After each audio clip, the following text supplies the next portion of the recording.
Queridos hermanos, en este domingo 18 del tiempo ordinario, alimentémonos con la palabra del Señor, que es el banquete de nuestra alma. En el nombre del Padre, del Hijo y del Espíritu Santo. Amén. Del Evangelio según San Mateo. Gloria a ti, Señor. Al oírlo, Jesús se retiró de allí en una barca aparte, a un lugar solitario. En cuanto lo supieron las gentes, salieron tras él, viniendo a pie de las ciudades. Al desembarcar, vio mucha gente y sintió compasión de ellos, y curó a sus enfermos. Al atardecer se les acercaron los discípulos diciendo: el lugar está deshabitado y la hora es ya pasada. Despide, pues, a la gente para que vayan a los pueblos y se compren comida. Mas Jesús les dijo: no tienen por qué marcharse, dadle vosotros de comer. Dícenle ellos: no tenemos aquí más que 5 panes y 2 peces. Él dijo: traédmelos acá. Y ordenó a la gente reclinarse sobre la hierba. Tomó luego los 5 panes y los 2 peces, y levantando los ojos al cielo, pronunció la bendición, y partiendo los panes, se los dio a los discípulos, y los discípulos a la gente. Comieron todos, y se saciaron, y recogieron de los trozos sobrantes 12 canastos llenos. Y los que habían comido eran unos 5,000 hombres, sin contar mujeres y niños. Palabra del Señor, gloria a ti, Señor Jesús. Los detalles en los evangelios son importantes cuando queremos comprender el mensaje del Señor. En este evangelio de hoy aparecen muchos detalles. Muchos de ellos los quiero mencionar de manera que podamos comprender qué es lo que el Señor quiere pedirnos hoy. El primer detalle es, dice el evangelista San Mateo, después de haber escuchado, ¿qué cosa? De haber oído que habían matado a Juan el Bautista. El evangelio de ayer era justamente ese relato en el que le dan muerte a San Juan. Y Jesús escucha los rumores. Recordemos que de pronto era un gran profeta, reconocido incluso por Jesús. Estoy hablando de Juan. Y siente conmoción Jesús. Si fue bautizado, también reconoció que la palabra de Juan era la palabra de un gran profeta. Siente como humano Jesús también la partida de un gran amigo. Y dice el evangelista, se va a un lugar solitario. ¿A qué iba Jesús a los lugares solitarios? Normalmente a orar. Cuando se trataba de ir al monte, era a orar, a platicar con Dios. Pero también un lugar tranquilo nos refleja a nosotros, un lugar de tratar de encontrar fuerzas, de encontrar paz.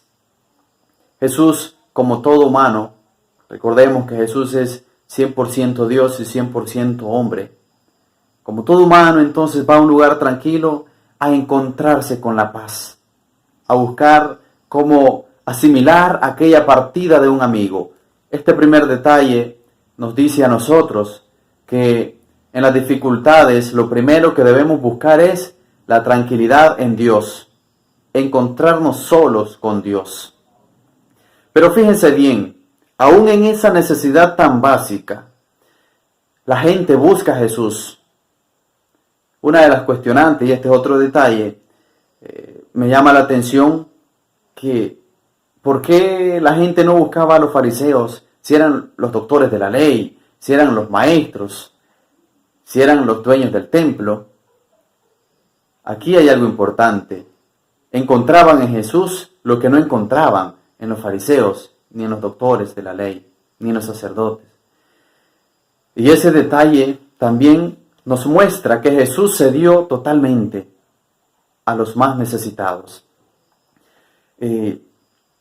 Hay otro detalle más todavía que nos hace ver ese entregarse de Jesús, esa donación de Jesús a la humanidad, a lo más necesitado, y es que dice, al ver que llegan todos, Él desembarca y se ve rodeado de la multitud, sintió compasión de ellos.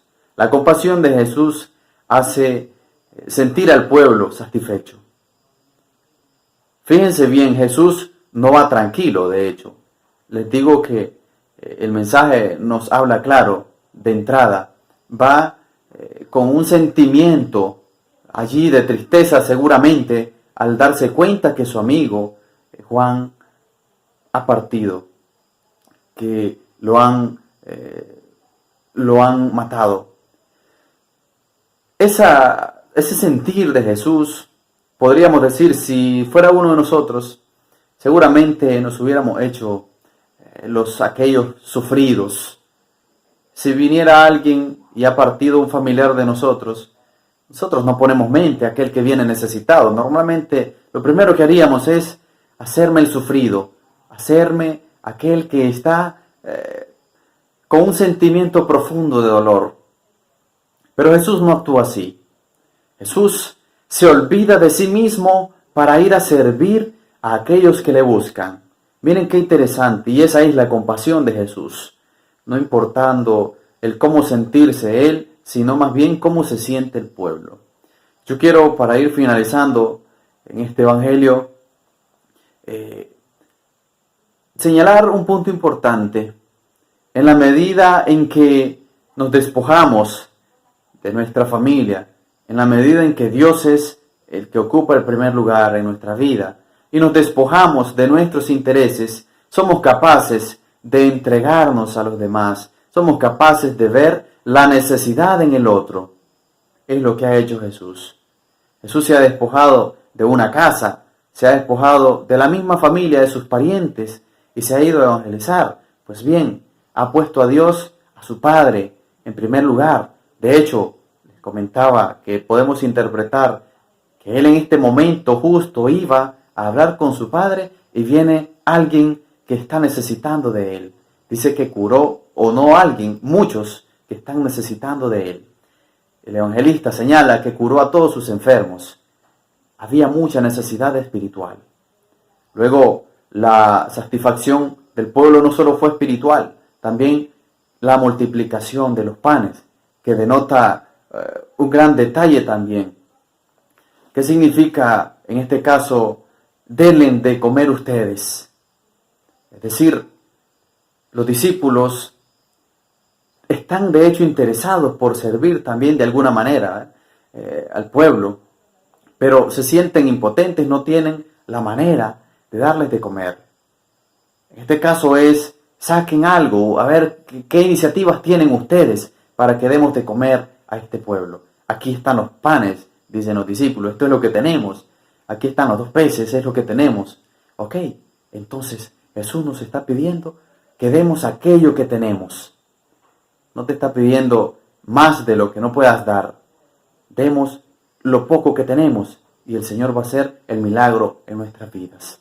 Queridos hermanos, que el Señor nos ayude entonces a seguir firmes, dando lo máximo por el Señor. El Señor seguirá haciendo milagros en nuestras vidas. Que nos bendiga a todos. En el nombre del Padre, del Hijo y del Espíritu Santo. Amén.